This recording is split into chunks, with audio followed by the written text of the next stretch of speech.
All right, BAD-1210, welcome to week 7. So we're headed into the last 3 weeks of this short summer semester. Now, as a reminder, this Sunday night, you have your Mind Tap assignments, M6A1 and M6A2, and the M6Q1 chapters 12 and 13 quiz, all due by midnight on Sunday night.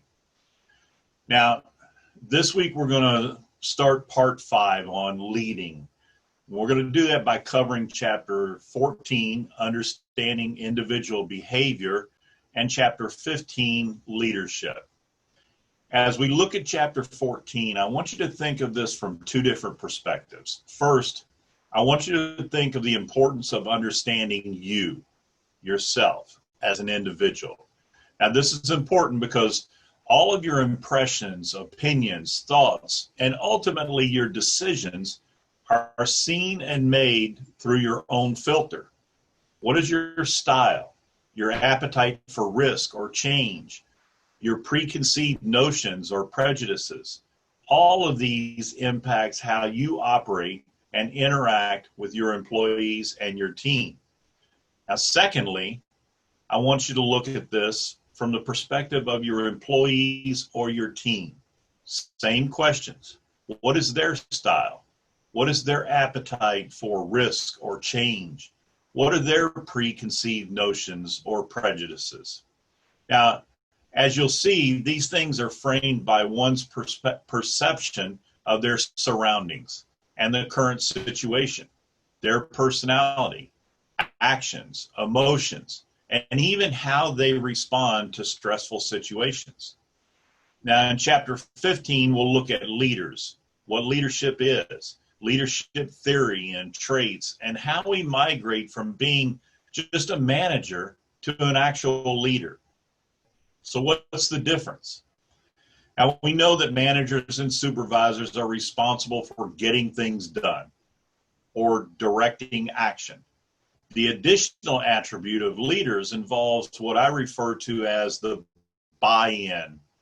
Leaders have the ability to not only understand what needs to be done, by when, or even perhaps how it should be done.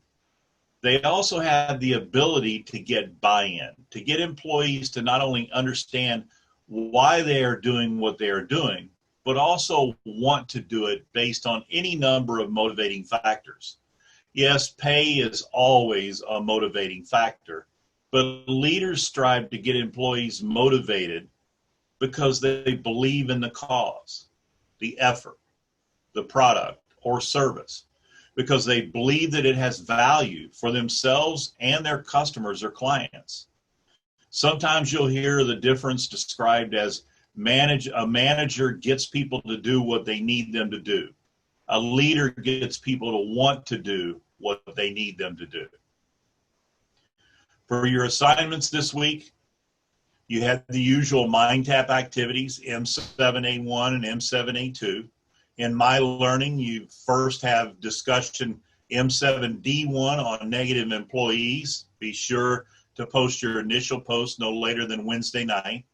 And then you also have a case study, M7C1, when leadership fails. Be sure to review the rubric before and after you write your case study response.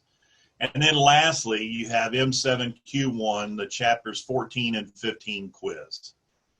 I look forward to seeing your work this week, and I hope each of you has a great week. Thank you.